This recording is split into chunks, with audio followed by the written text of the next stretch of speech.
Hey everybody, John Brenkus here for another edition of SidePorch, where we're trying to give you as many resources as possible to deal with COVID-19. Now today, we have an incredible guest, Mark Thomas from Pittsburgh Regional Alliance. Mark, thank you so much for joining us. Oh, happy to be here. Now, as president of Pittsburgh Regional Alliance, what is your primary duty? Yeah, so we call it the PRA. It was formed years ago to really drive and lead business attraction and economic development for the metropolitan region of Pittsburgh. And that includes 10 counties. And so within my jurisdiction, I have a lot of the intellectual companies and robotics companies that you see there are universities.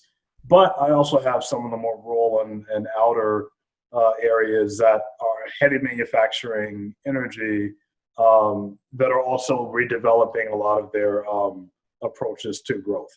So you're in charge of the economic development of one of the greatest cities in the country. What's been the one thing that has surprised you the most? I would say, so I'm fairly new to Pittsburgh. And so I literally had just finished like my tour of my whole area before quarantine happened. And what surprised me was how excited people were that I was here. I'm not from Pittsburgh. I really hadn't spent a lot of time in the city. And I had never been to a lot of the rural areas in this part of the state. And so on my tours, people were, whether they're elected, local businesses, they put out the best red carpet and welcome mat that I could ask for. And so it's created this deeper passion of mine in making sure that we move every region, every part of my region forward. And so when COVID hit, it gives us a chance to really be more aggressive at the plan that we were already thinking about, but also adapt it to what will be the new norms moving forward. Awesome. Now, this has been obviously a difficult time for the country. First, there's COVID, and then there's an emerging social movement that, really has exposed how this pandemic is affecting populations across the country. So what are the important takeaways from your perspective? To some extent, you can prepare at least at a national level for a pandemic. You can't really prepare at a local level. And so I think what this has taught us is that we have to prepare to be resilient. And resiliency takes on a lot of different forms. And that is, how do we prepare our health system for a shock? How do we make sure businesses have access to capital? How do we make sure the inequities in our society aren't extreme at all, and that people have equal access to all the things that ensure safety and economic prosperity and vitality despite all things? And so it seems like the last few months have unveiled a lot of the things I thought we thought weren't a problem, and put us in a place to really be forward thinking and addressing those issues moving forward. Is there anything that's inspired hope for you in all of the craziness that we've seen? I would say the actual protests have inspired more hope than the virus itself. I think the virus, when it really started to wreak havoc, you heard a lot about communities of color being disproportionately impacted. You didn't really see many solutions proposed. You saw a task force and other things created. What the recent protests have done, though, have created a larger conversation on racial inequity. Obviously, the policing issues a challenge, but this sets us up to really have a deeper policy discussion, a deeper discussion regarding what is the role of governance, what is the role of economic development leaders, where can the private sector really have a voice and be impactful. And it seems like the next few months will be a different level of conversation, and we'll see more and more announcements, whether it is advocates with new agendas or governments that have new reform proposals or new initiatives they want to stand up. You'll see more announcements from the private sector on how they want to play a role and invest in this issue. Now, your LinkedIn post of you reading your poem, A Black Man's Work, is incredibly powerful. How do you see your own responsibilities emerging during this time? I mean, it's funny because like that poem was written when I was 21, and so I was pretty silent when the protest happened, where I didn't know really what do I say that is different from the message from our organization. But I realized I'd already written a lot and had thought a lot about like the challenges I faced and being the first to go to college in my family, and then being a pioneer for people. Um, and so there's kind of a two-prong approach. One, I'm at a place where I feel like I can mentor a lot of the young activists and the young leaders within my own organization and within my field who really are like full of passion and fire and want to see change now. The second is what's different from where I was at 21 is I have a voice, I have access, I have a seat at the table. And so what that means is I can actually be a leader in enacting the changes and driving forward the vision and driving forward the things that will make our society better. And so that gives me optimism, and I trust myself to really be thoughtful in how I contribute to advancing society. Now, tell me about your current role at the Pittsburgh Regional Alliance. Particularly, how have you seen your fairly new community grappling with these interconnected crises? To some extent, we started looking deeply at these issues like years ago. And if anything, we had studied a lot of the inequities within like the African American community and progress in other areas. I have 10 counties. So we also have rural parts of the region that are equally as depressed as some of our urban areas.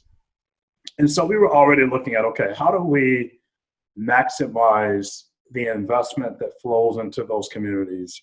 How do we spur greater entrepreneurship and business support systems there? And now we actually have a chance to really reset all the rules and look at what is the business climate that manages these environments? What is the role that our local governments and our counties and our industrial development authorities and all the tools that we use to drive forward investment, what is their role now? And then what does the future American economy look like, and how do we get a fairer share of that? And it between what we were already studying and planning and preparing the economy to be in a position to be competitive for, plus kind of this new momentum, it positions us well to really ensure the next decade does not look like the last decade, and that we start to see progress across every aspect or marker that people would consider a step forward and being like a sustainable, resilient place. Now, the interconnectedness of our collective communities is really strikingly apparent in these last few months, whether it's local communities or regional, national, and even international. And you have a pretty unique vantage point from coast to coast. So, what are you looking at, and what has stood out to you in terms of being a great model that people should follow? Well, it seems like we're at a place where the approach that we've taken to almost every aspect of investing in people and investing in communities and policies that drive those strategies, where people can reset the rules, right? And I don't think there's a best practice right now. I think that we're having a conversation at a national level that will force local actors like myself to really think through how do we stand up new pilots, new models, new approaches, engage, listen more, so that we can come out of this with action that people believe is real progress. And I think that's the fear. Like, people don't want to be in a place where they just felt like we protested or we talked or we published a report and nothing came out of this. And so I do sense a good pause or a little bit of nervousness, which is always a good thing, in getting it right. And in our case, that's how we're reacting. at least in Pittsburgh. And in any engagement I have with my peers and the rest of the country, they're all thinking very carefully on how did they move forward? How do we make sure we get this right? And how do we make sure that others have a seat at the table, no matter how young or old they are, so that we can shape a plan that really moves the places we are responsible for forward. Now, how can our audience get in touch with you? You have such a unique perspective. What's your website, email, LinkedIn? What's the best way to get in touch with you? I'm a fan of LinkedIn. So just look me up, Mark Anthony Thomas, or on Twitter. You'll see me there, or just Google Pittsburgh Regional Alliance. I think it's an exciting moment where all of us want to engage and learn things that we didn't know, but also share. Like, I feel like I've had more conversations with friends and mentees and even my own parents about, here was my journey as a Black man in this country. And I think they see, and I have been successful. Like, I can't pretend like my last 2 decades haven't been like fulfilling in every kind of way. But along the road, you have many challenges that you have to conquer, and you have to somewhat learn how to thrive amidst some of the systematic challenges that people of color face. And despite that, people will see like a positive story, an encouraging story. And so I want to be accessible to really talk and learn and comprehensively just be better and contribute to the betterment of everything that's going on. So, Mark, if there's one thought you can leave our audience with, what would that be? The world needs leadership right now. And it's not a critique of kind of all of us who currently have a leadership role, but in every position, whether you're an activist, whether you're a philanthropist, a business leader, if you're an HR leader, whatever your capacity is, really look at where you can make a difference. And what I find in the civic space, there's a role for all of us to play. And whether it's volunteering or providing technical assistance or providing expertise, and this is really that moment to step forward to do something.